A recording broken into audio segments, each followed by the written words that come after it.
Dan saya percaya kalau Mesias ada yang asli, ada yang palsu, Nabi ada yang asli, ada yang palsu, Rasul ada yang asli, ada yang palsu, maka saya yakin pendeta pun bisa ada yang asli, bisa ada yang palsu. Pendeta kan tidak lebih tinggi dari Nabi. Kalau Nabi aja bisa palsu, apalagi cuma pendeta. Kalau pendeta bisa palsu, majelis pun bisa palsu. Kalau majelis bisa palsu, saya yakin mujizat pun bisa ada yang palsu. Bahasa roh pun bisa ada yang palsu. Saya percaya ada bahasa roh asli, tapi saya juga yakin ada bahasa roh palsu.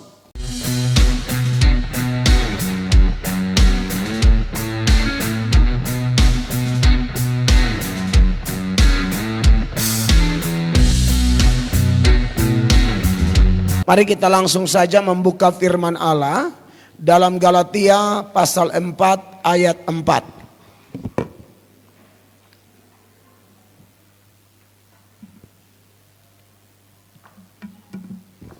Galatia pasal 4 ayat 4, Bapak Ibu terkasih, dalam hitungan ketiga kita akan baca sama-sama ayat ini. 1, 2, dan 3. Tetapi setelah genap waktunya, maka Allah mengutus anaknya yang lahir dari seorang perempuan dan takluk kepada hukum Taurat. Bapak Ibu, demikian pembacaan firman Allah. Khotbah saya tadi malam, saya mengingatkan kita bahwa melalui Natal Allah memperkenalkan dirinya kepada kita.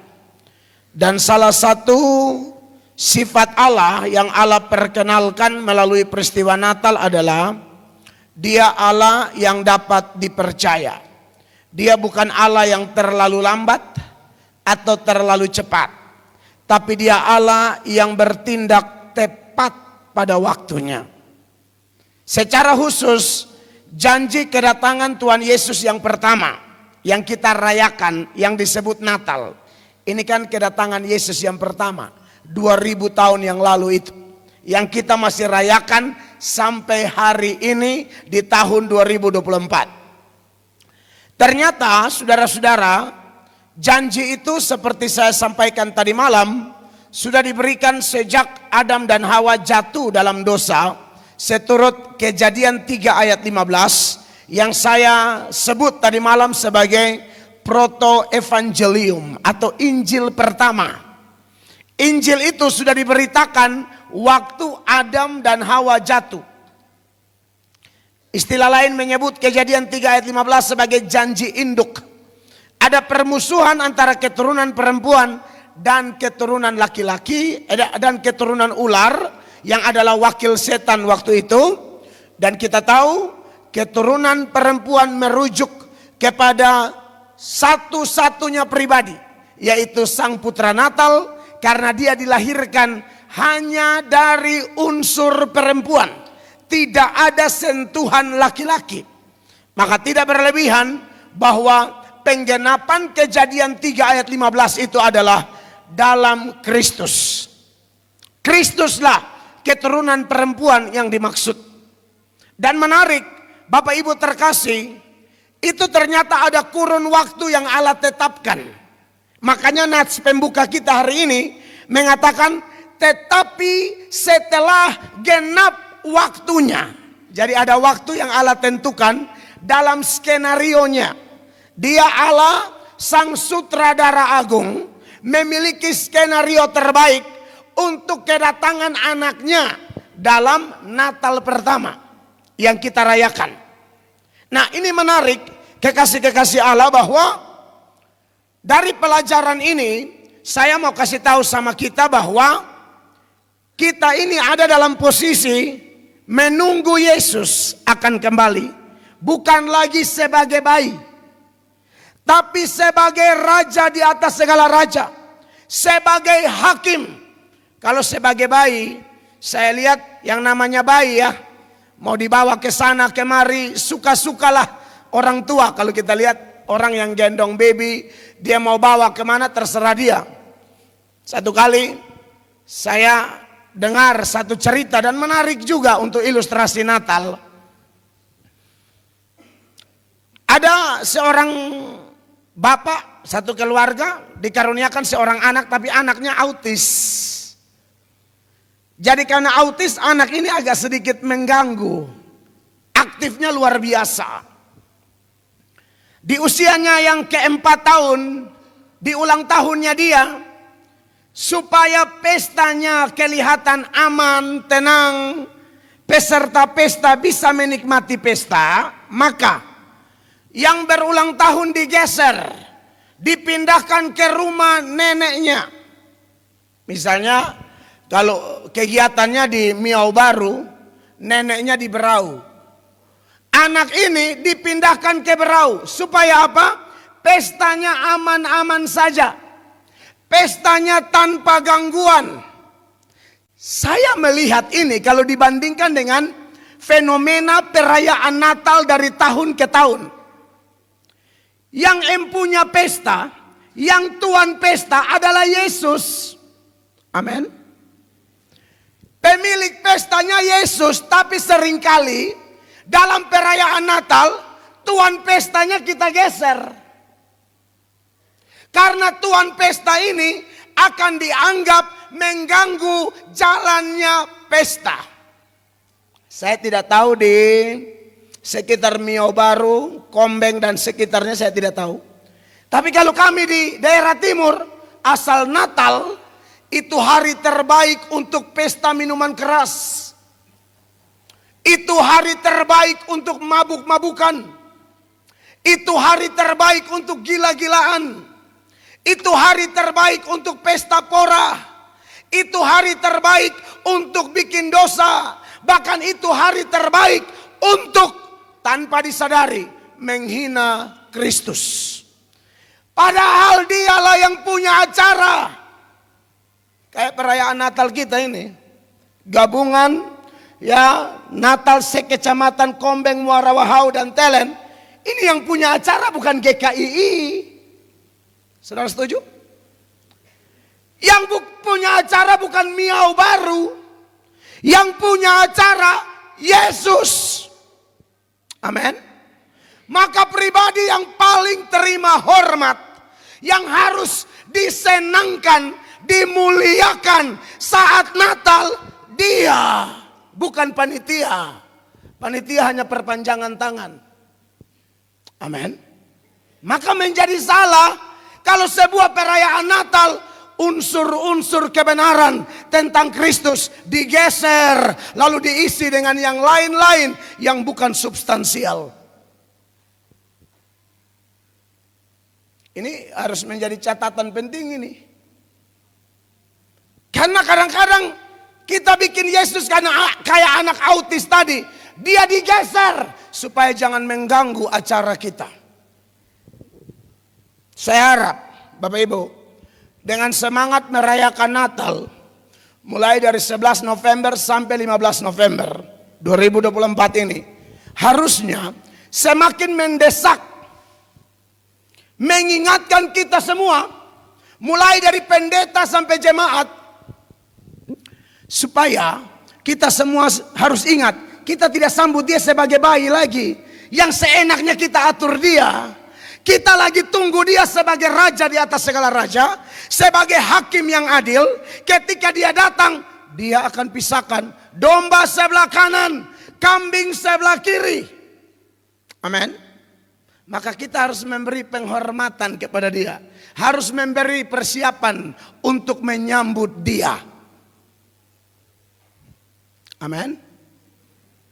Nah, oleh karena itu, jemaat yang diberkati oleh Tuhan Yesus, saya ingatkan, kalau kedatangannya yang pertama, setelah genap waktunya dia datang, setelah genap waktunya dia lahir, maka percayalah, second coming, kedatangan yang kedua, kalau genap waktunya, Jesus is coming back. Amin, saudara-saudara. Makanya kalau kita bandingkan dengan data lain, Ibrani 10 ayat 37. Ibrani 10 ayat 37, Bapak Ibu perhatikan, kita baca 1, 2, 3. Sebab sedikit bahkan sangat sedikit waktu lagi. Dan Ia yang akan datang sudah akan ada tanpa menangguhkan kedatangannya. Jangan terbawa dengan selebrasi menyambut kedatangan pertama, lupa mempersiapkan diri untuk kedatangan kedua. Bahaya. Amin, kekasih Allah. Sedikit, bahkan sangat sedikit waktu lagi. Firman ini bilang, aku akan datang.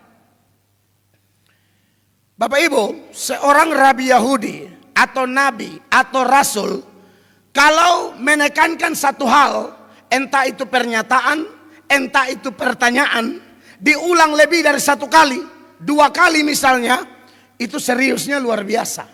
Apalagi kalau tiga kali. Contoh, ketika Yosua melanjutkan estafet kepemimpinan yang ditinggalkan Musa, karena mungkin dia agak ciut, tawar hati dan lain sebagainya, maka Tuhan sampaikan berkali-kali kepada dia, kuatkan dan teguhkan hatimu. Kuatkan dan teguhkan hatimu. Kuatkan dan teguhkan hatimu. Petrus jatuh dalam penyangkalan. Tuhan bertanya berapa kali? 3 kali. Simon anak Yohanes, apakah engkau mengasihi aku lebih daripada mereka ini? 3 kali. Itu serius. Lalu dia beri mandat juga 3 kali. Gembalakanlah domba-dombaku. Tidak ada domba milik pendeta ya. Tidak ada bilang domba-dombamu. Sebenarnya ada jemaat GKI. Tapi sesungguhnya jemaat GKI itu adalah dombanya Tuhan Yesus. Amin. Tidak ada domba ketua BPD, tidak ada. Saya gembalakan jemaat, tidak ada domba Mel Atok, tidak ada domba GSJA, tidak ada domba GKI, tidak ada domba GBI, tidak ada domba GPDI, tidak ada. Yang ada domba-domba Kristus. Tuhan sampaikan itu 3 kali juga, karena itu sesuatu yang sangat serius. Nah, menyangkut kedatangannya yang kedua kali, di kitab Wahyu pasal terakhir, Wahyu itu ada 22 pasal. Di pasal terakhir 3 kali Tuhan mengatakan hal ini. Wahyu 22 ayat 7 mengatakan, sama-sama baca jemaat, 1, 2, 3. Sesungguhnya aku datang segera. Sampai di situ. Yesus yang bilang, aku datang segera. Tidak cukup di sini. Ayat 12. Perhatikan ayat 12. Wahyu 22 ayat 12. 1, 2, 3. Sesungguhnya aku datang segera. Wahyu 22 ayat 20. Tunjukkan. Wahyu 22 ayat 20. 1, 2, 3. Ia yang memberi kesaksian tentang semuanya ini berfirman, ya, aku datang segera. Amin. Datanglah Tuhan Yesus. Dia datang segera. Kapan dia ngomong ini? Sekitar tahun 90 sampai 95 Masehi, saat Yohanes tulis Wahyu di Pulau Patmos. 90 sampai 95 Masehi, Yesus bilang segera. Apalagi 2024, itu lebih dekat dari konteks waktu itu. Maka sebenarnya zaman yang kita jalani ini sudah semakin dekat pada kiamat. Ini serius. Nanti kita lihat aja pemberitaan. Semua nubuatan yang pernah Allah nubuatkan sudah digenapi, sedang digenapi, dan akan digenapi. Tidak ada satupun yang meleset. Allah akan menggenapkan seluruh nubuatan itu secara sempurna sampai seluruh detail-detailnya. Tidak akan ada yang meleset. Saudara percaya itu? Amin. Nah, saudara-saudara, secara garis besar menuju second coming, kedatangan Yesus yang kedua di akhir zaman nanti, itu minimal ada 3 fenomena besar yang akan terjadi. Yang pertama, akan terjadi penganiayaan kepada gereja. Itu tidak bisa dihindari. Matius 24 ayat 21. Silakan Ibu Gembala, Ibu istri saya bisa baca. Matius 24 ayat 21.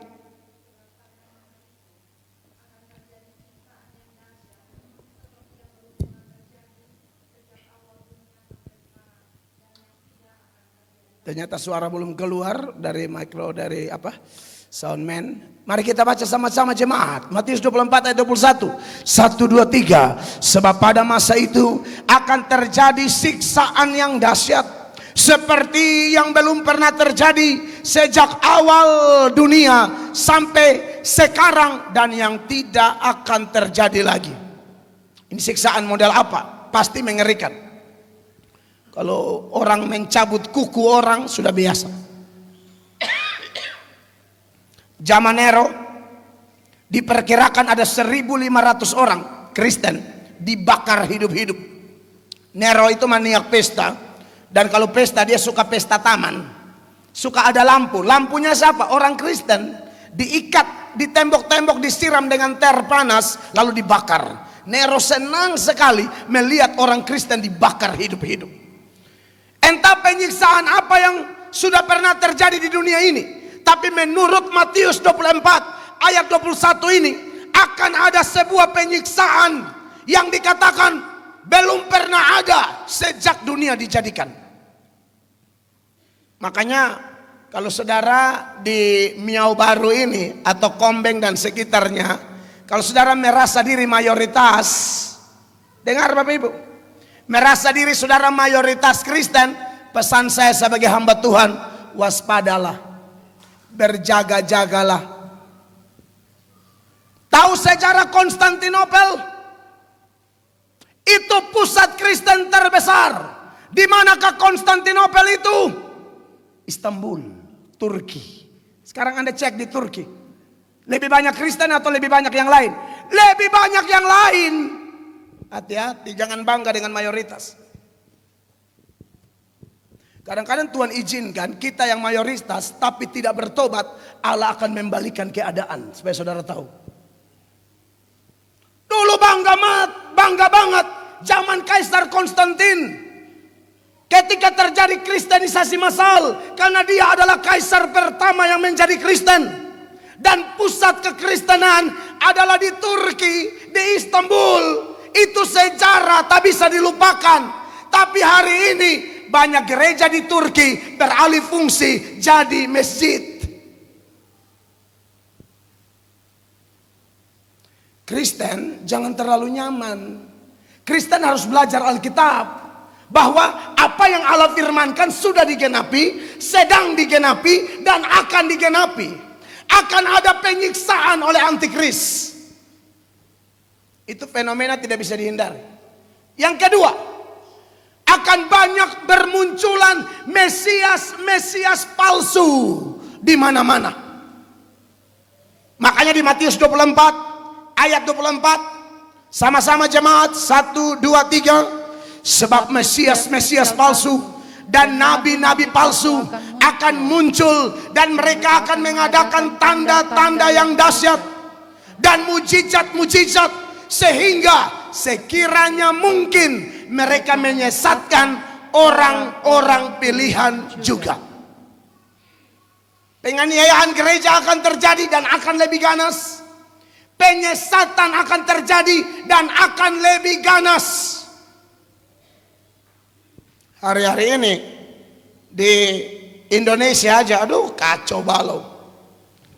Makanya kita yang kadang-kadang berlaku sebagai apologet, kita mengkanter beberapa orang yang ngakunya doktor teologi, tapi pemahamannya kacau balau dan menyesatkan. Tritunggal dirubah jadi Dwitunggal. Oh, Tritunggal itu tak terbantahkan. Itu mau seminar 2 jam pun bisa kita lakukan itu. Tentang doktrin itu, dasarnya sangat kuat. Ada lagi orang bersaksi pergi ke neraka, di neraka melihat setan siksa-siksa orang.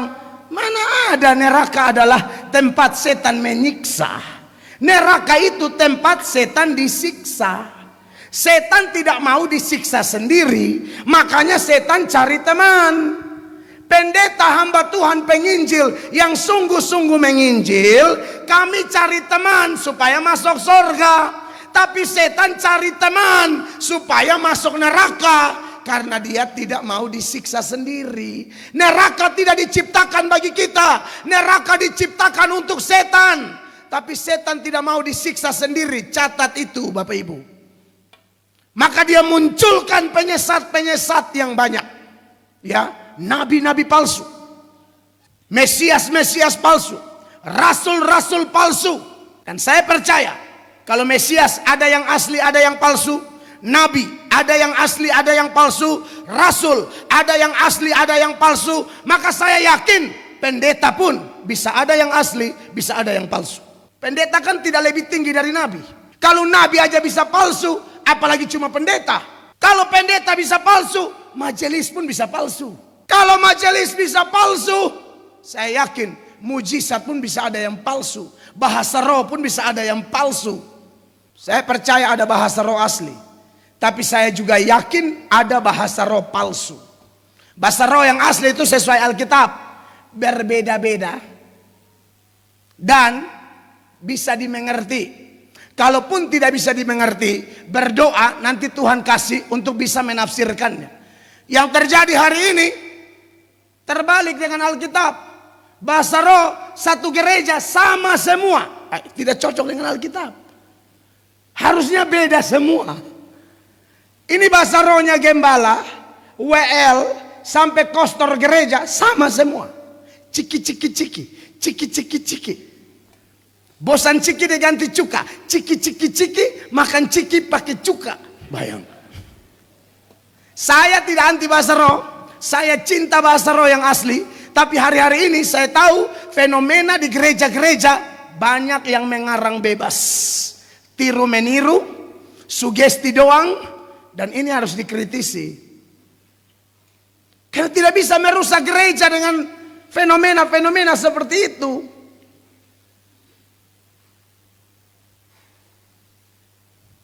Maka dari itu jemaat terkasih, ini harus diwaspadai oleh kita. Dan fenomena yang lain adalah, jemaat terkasih, selain ada penganiayaan gereja, ada pengajaran-pengajaran sesat, juga ada yang namanya kebejatan moral. Moral orang akan semakin bejat, Bapak Ibu terkasih.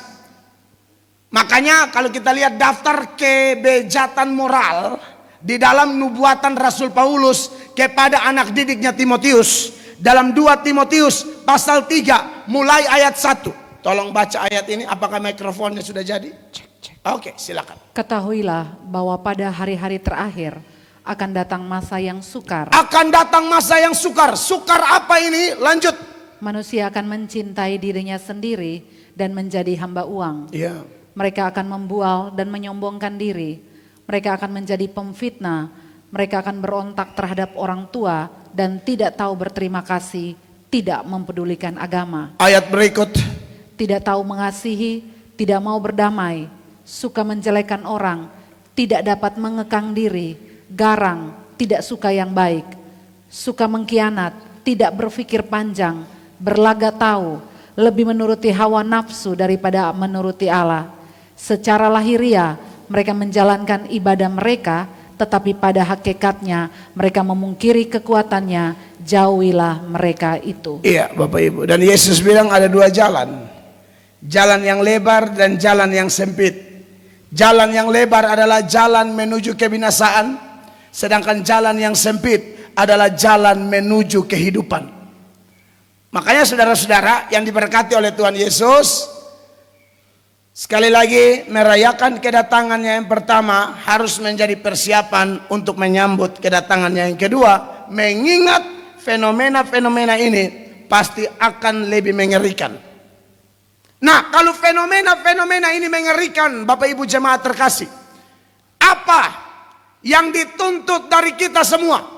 Apa yang Tuhan mau supaya kita bisa menghadapi semua ini? Saya catat beberapa hal di sini saudara-saudara. Yang pertama, Tuhan mau iman kita tetap teguh. Amin. Amin. Penganiayaan akan ada, penyesat akan ada, kebejatan moral akan semakin menjadi-jadi, tapi orang percaya tidak boleh digoncangkan oleh itu semua. Amin. Iman kita harus tetap teguh kekasih Allah.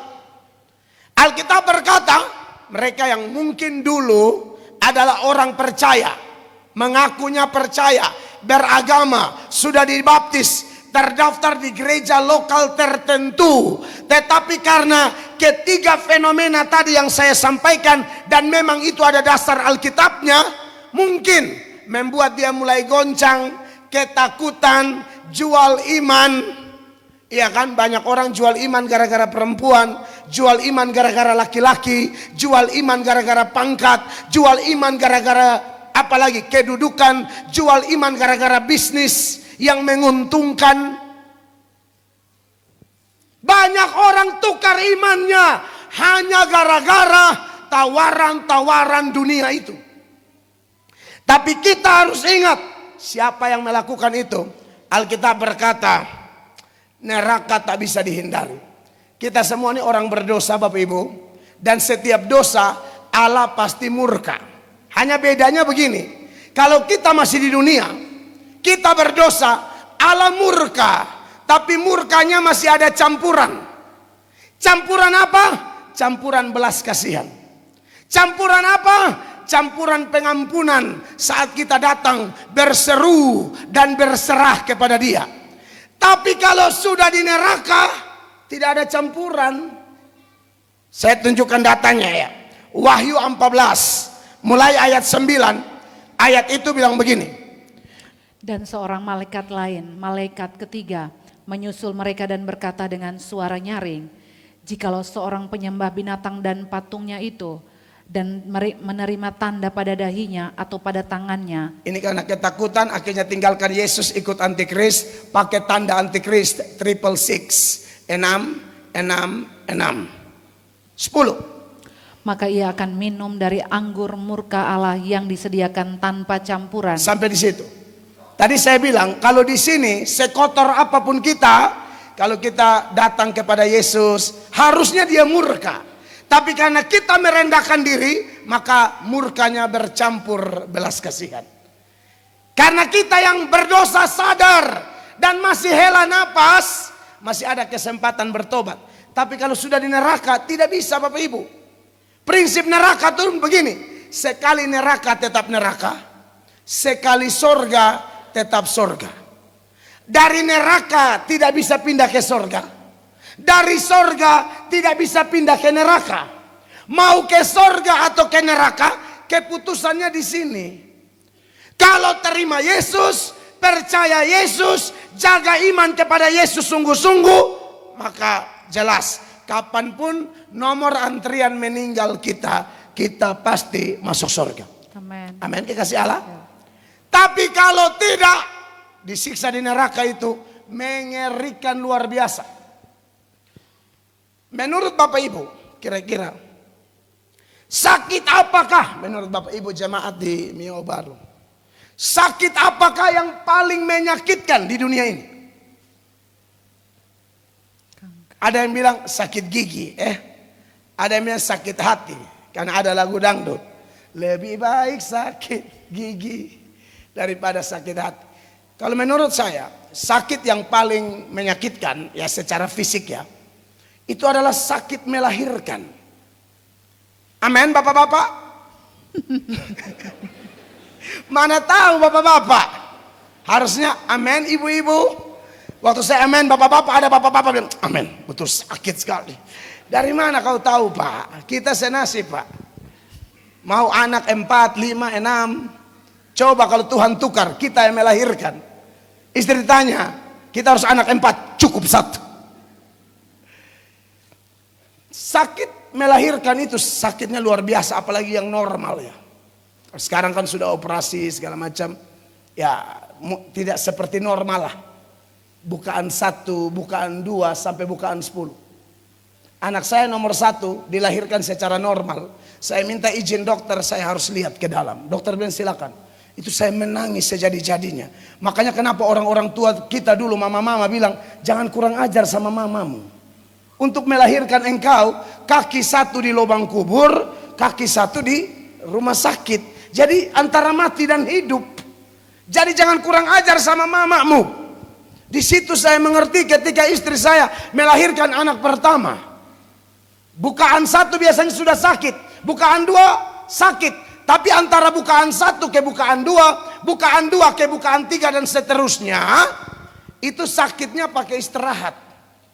Sekalipun sakit bersalin adalah sakit yang paling sakit, tapi ada istirahatnya. Jadi istri saya waktu dia teriak, saya bilang, mama tenang, gitu ya. Mama tenang, langsung dia pakai bahasa Kupang. Bapak saja yang barana, bapak saja yang melahirkan. Ternyata sakit sekali. Pas sakitnya sudah selesai baru beliau bilang, aduh maaf bapak, tadi sakit sekali, bapak terlalu banyak ngomong. Bapak tidak rasa apa yang saya rasa. Aduh, dia sudah datang lagi. Bukaan berikut lagi. Ternyata sakit melahirkan itu memang ngeri-ngeri sedap. Tapi pakai istirahat. Di neraka tidak ada istirahat. Kita yang masuk surga itu cocok kalau di peti mati ditulis rest in heaven. Tapi kita yang masuk neraka, yang acu tak acu, yang dipanggil untuk bertobat tapi tidak mau, dipanggil untuk sungguh-sungguh dengan Allah tapi masih acu tak acu, Anda dengar, Anda tidak akan rest in heaven. You no rest in hell. Kamu tidak akan istirahat di neraka. Amin. Kamu akan disiksa di sana, tidak ada istirahat. Makanya di ayatnya yang ke-10 tadi dari Wahyu pasal 14, perhatikan ayatnya. Dan ia akan disiksa dengan api dan belerang di depan mata malaikat-malaikat kudus dan di depan mata anak domba. Terus ayat 11. Maka asap api yang menyiksa mereka itu naik ke atas sampai selama-lamanya. Amin. Dan siang malam mereka tidak henti-hentinya disiksa. Dan siang malam mereka tidak henti-hentinya disiksa. Yaitu siapa? Yaitu mereka yang menyembah binatang serta patungnya itu. Dan barang siapa yang telah menerima tanda namanya. Tapi saya berharap kita tidak ada dalam grup ini. Amin Bapak Ibu. Amin. Yang mau masuk grup ini coba angkat tangan biar kita doa dan langsung kirim ke sana sekarang. Kita dididik di dalam menyambut Natal ini, sekaligus mempersiapkan diri untuk menyambut Yesus dalam kedatangannya yang kedua. Kita tidak boleh ada dalam grup ini, tapi kita ada di grup berikut. Ayat 12. Ayat 12 ini grup kita baca sama-sama. 1, 2, 3. Yang penting di sini ialah apa? Ketekunan orang-orang kudus yang menuruti perintah Allah dan iman kepada Yesus. Beri tepuk tangan yang meriah bagi Tuhan. Para pengecut, para Kristen KTP pasti akan tinggalkan Yesus. Pasti akan ketakutan. Tapi orang-orang yang punya iman teguh, haleluya, kita tidak akan digoncangkan. Sebab begini Bapak Ibu, waktu Yesus datang kedua kali, Bapak Ibu dengarkan baik-baik. Yesus tidak tanya, berapa asetmu? Berapa mobilmu? Tanahmu berapa hektar? Berapa uangmu di deposito? Berapa mobil terakhirmu merek apa? Dia tidak akan tanya itu. Yesus tidak tertarik dengan pencapaian-pencapaian lahiriah kita. Yesus tertarik kepada sejauh apa iman kita tetap teguh. Sebab Lukas 18 ayat 8, sama-sama baca jemaat. 1, 2, 3. Aku berkata kepadamu, ia akan segera membenarkan mereka. Akan tetapi jika anak manusia itu datang, adakah ia mendapati iman di bumi? Yesus cari imanmu dan imanku. Dia tidak tanya, dia harta-harta kita, aduh, Yesus itu pencipta langit dan bumi, laut beserta segala isinya. Dia yang punya. Dia tidak tertarik dengan hartamu, dia tertarik dengan iman kita.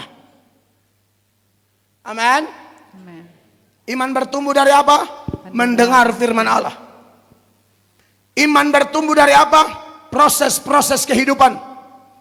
Iman bertumbuh dari apa? Keintiman kita dengan Allah.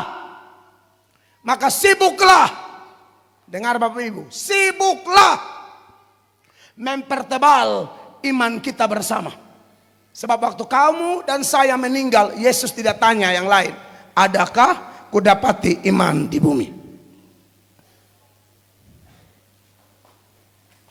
Yang kedua, apa yang dituntut oleh Kristus kalau dia datang nanti? Sekalipun ada fenomena-fenomena mengerikan itu, ada penyesat, ada penganiayaan, ada kebejatan moral yang semakin menjadi-jadi.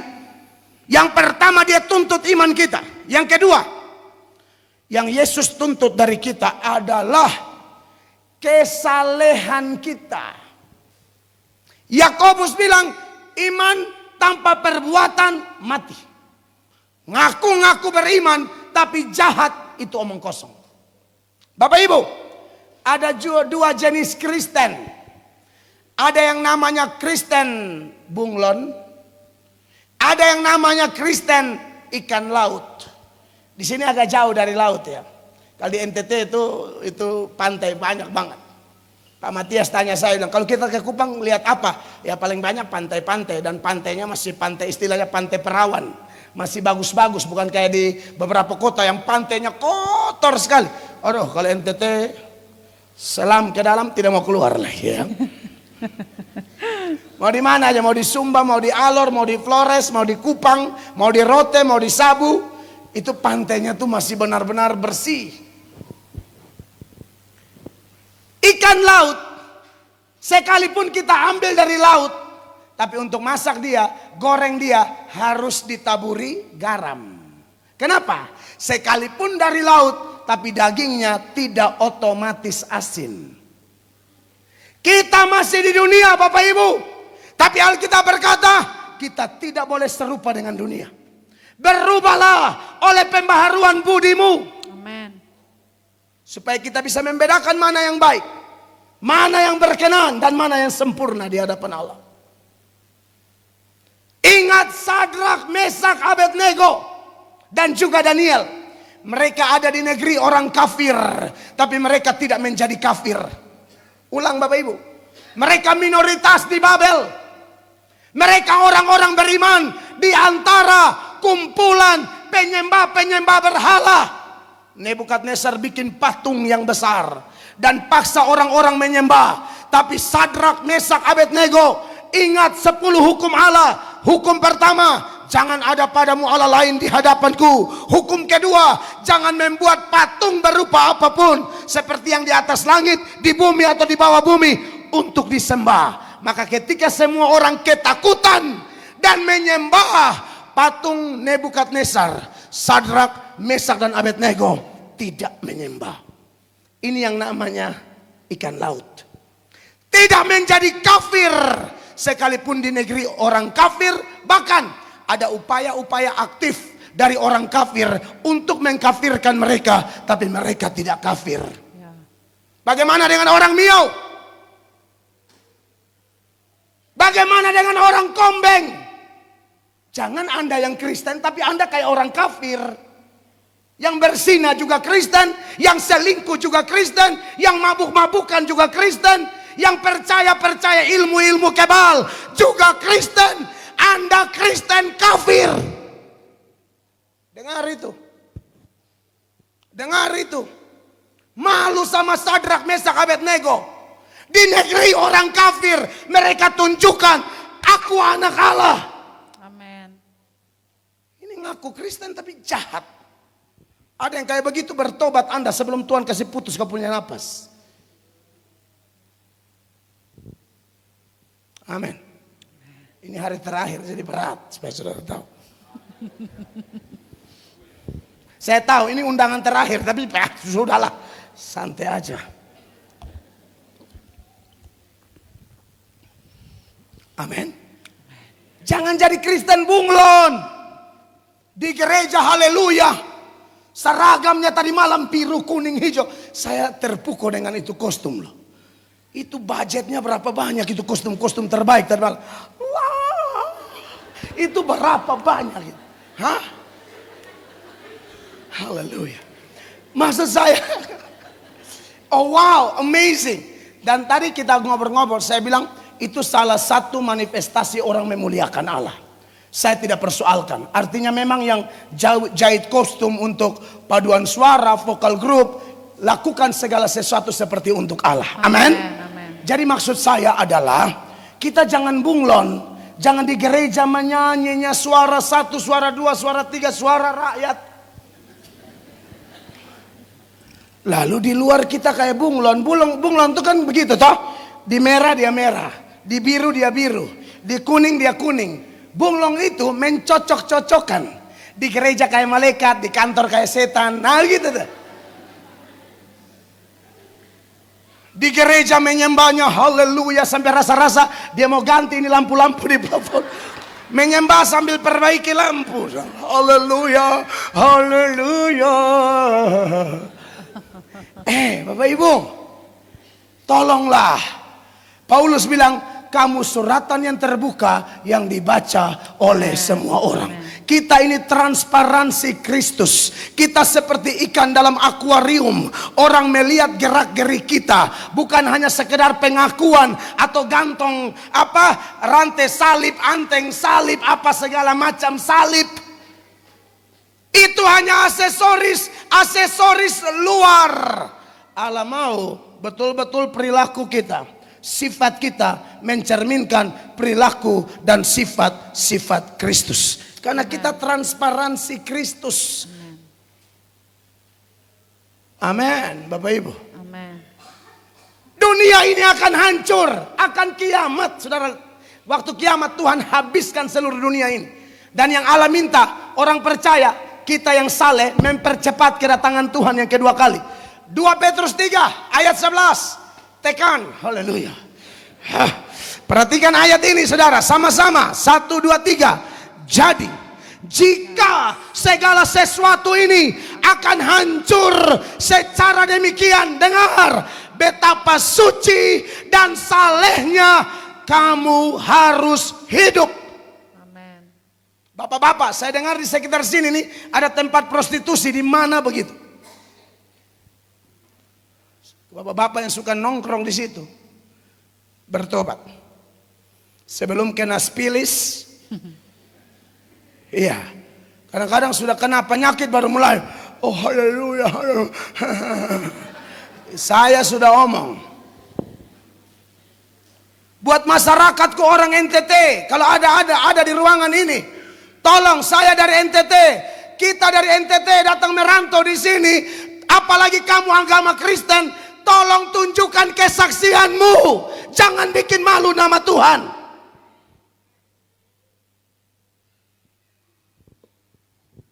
Kadang-kadang merantau bukannya andalkan Tuhan, bikin kacau saja. Tolong ya, yang NTT, jangan bikin malu kita punya suku. Ini di negeri orang, seperti Yusuf dong. Di daerah perantauan jadi berkat, bukan bikin sial.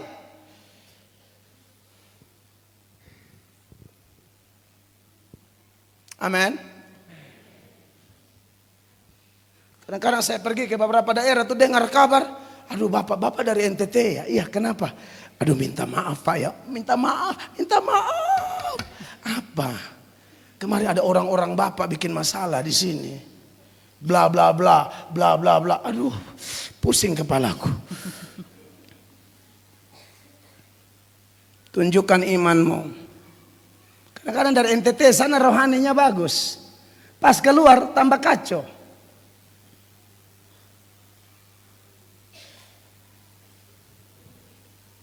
Begitu juga saudara yang orang asli di sini. Tolong dulu, banyak orang datang sini tahu di mana-mana salib. Anda harus pancarkan kemuliaan Kristus. Amin. Kembali dulu ayat 11 tadi, 2 Petrus 3 ayat 11 sekali lagi. Jadi jika segala sesuatu ini akan hancur secara demikian, betapa suci dan salehnya kamu harus hidup. 12, siapa dia? 1, 2, tekan 12. 3, yaitu kamu yang menantikan dan mempercepat kedatangan hari Allah.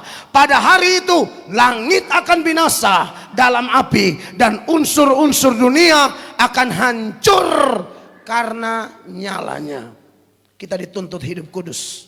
Amen. Jangan jadi bunglon, jadilah ikan laut. Di gereja, di kantor, di sekolah, di bisnis, tetap kita anak Tuhan. Amin. Jangan bikin nota-nota fiktif. Kadang-kadang banyak orang suka makan dari uang haram. Nota fiktif. Kau ragu Tuhan kah? Dia bilang burung di udara saya piara, apalagi kamu. Kamu lebih berharga dari burung di udara. Harga burung di udara berapa? 2 ekor seduit. Harga kamu berapa? Hargamu adalah darah Yesus Kristus. Kita sangat mahal. Amen. Demi kita Yesus mati di Golgota. Jangan ragu dong penyertaan Tuhan. Amen. Jangan bisnis tipu-tipu. Amin, Bapak Ibu. Amen. Ya, khotbah menuju akhir zaman ya harus begini. Tidak bisa kita main lawak. Lawak-lawak dikit boleh lah. Tapi jangan keterusan. Amin. Jadi, yang pertama iman teguh. Yang kedua hidup kita harus saleh. Berbeda dengan dunia ini. Amin. Amin. Yang ketiga, harus semakin kuat berdoa. Aduh, jam 5 pagi di sini sudah. Itu setiap hari kayak Bapak. Aduh, keren. Saya lihat itu tua di depan tuh. Aduh, itu sadap itu. Itu sadap. Anda harus bersyukur ada kampung seperti ini. Yes. Amin. Yes. Tuhan sebenarnya berkati tempat ini. Amin. Mana ada orang sebebas-bebasnya pasang toa begitu. Coba kau pasang toa begitu di Tangerang, habis. Coba pasang toa begitu di Bogor, habis. Salam, salam. Mari kita berdoa dan kita akan membaca dalam Lukas pasal 5. Coba. Kalau kau tidak lihat itu toa habis sama tiang-tiangnya, mereka kasih tenggelam sampai dalam. Makanya waktu saya dengan Pak Matias jalan ke sana, ini toa apa? Itu untuk umumkan dulu waktu Covid. Khotbah dari situ aja umumkan sana sini. Aduh, keren banget. Sadap. Saya lihat di Manado tuh juga begitu. Toa di gereja-gereja. Di Manado, Minahasa Utara. Di Kupang juga beberapa toa. Saya juga ada rencana beli toa terbaik. Haleluya. Sudah khotbah suara model kayak saya begini, taruh di toa lagi. Jangankan setan, nyamuk pun lari semua. Iya, boleh dong. Kenapa tidak? Putar lagu rohani jam 5 pagi. Memang harus banyak berdoa. Orang yang mau menyambut kedatangan Tuhan harus banyak berdoa. Waktu Jepang mau menghancurkan Hiroshima dan Nagasaki. Saudara ingat ya sejarah itu ya. Dari situ efeknya Indonesia merdeka. Itu ternyata sudah biasa pesawat terbang di atas Hiroshima dan Nagasaki.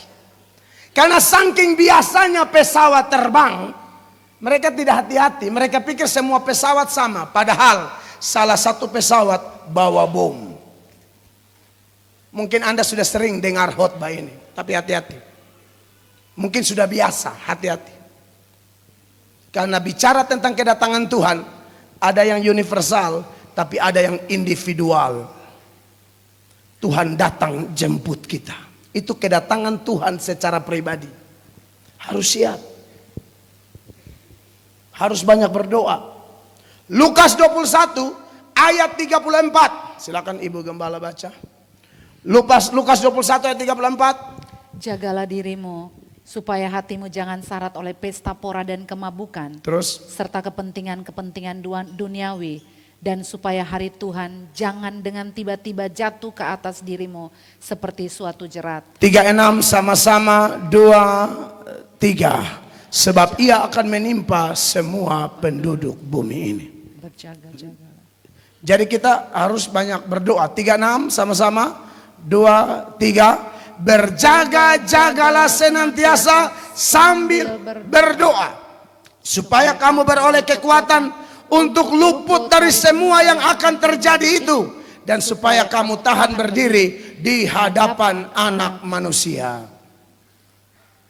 Itu doa pribadi. Tapi ada juga ibadah bersama-sama. Amin. Ibrani 10 ayat 25. Dikatakan apa di sana, sama-sama baca 1, 2, 3. Janganlah kita menjauhkan diri dari mana? Pertemuan-pertemuan ibadah kita seperti dibiasakan oleh beberapa orang, tetapi apa? Marilah kita saling menasehati dan apa? Semakin giat melakukannya menjelang hari Tuhan yang mendekat.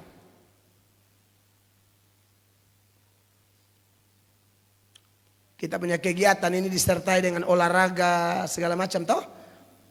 Di beberapa gereja Bapak Gembala, saya lihat kalau kegiatan bersamaan begitu, orang lebih tertarik olahraganya Pak. KKR-nya kurang. Padahal Alkitab bilang begini, latihan badani terbatas gunanya. Tapi ibadah berguna dalam segala hal. Kalau ibadah, dengar firman, kurang selera dia. Tapi kalau ada pertandingan voli, suaranya paling besar. Ya, hantam, laco, ya. Dia seolah-olah paling jadi pahlawan di situ.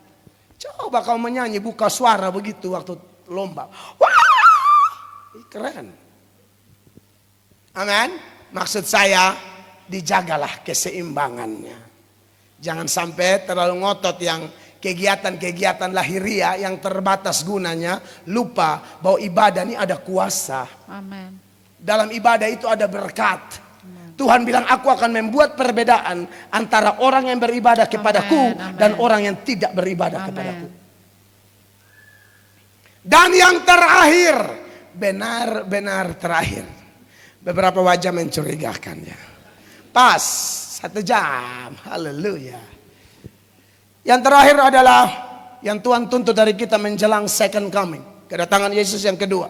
Sekalipun ada kebejatan moral, ada penyesatan di mana-mana, ada penganiayaan di mana-mana, tapi Tuhan mau kita tetap memberitakan Injil. Gereja Kemah Injil, sekali lagi ada kata Injil di situ. Kita harus tambah bernyala-nyala dalam kabar Injil. Amen. Lakukan itu amanat agung, the Great Commission. Itu prioritas gereja. Amin, kekasih Tuhan. Makanya sebagai nats penutup, mari kita baca berbalas-balasan kaum ibu dahulu ya. 2 Timotius pasal 4 mulai ayat 1.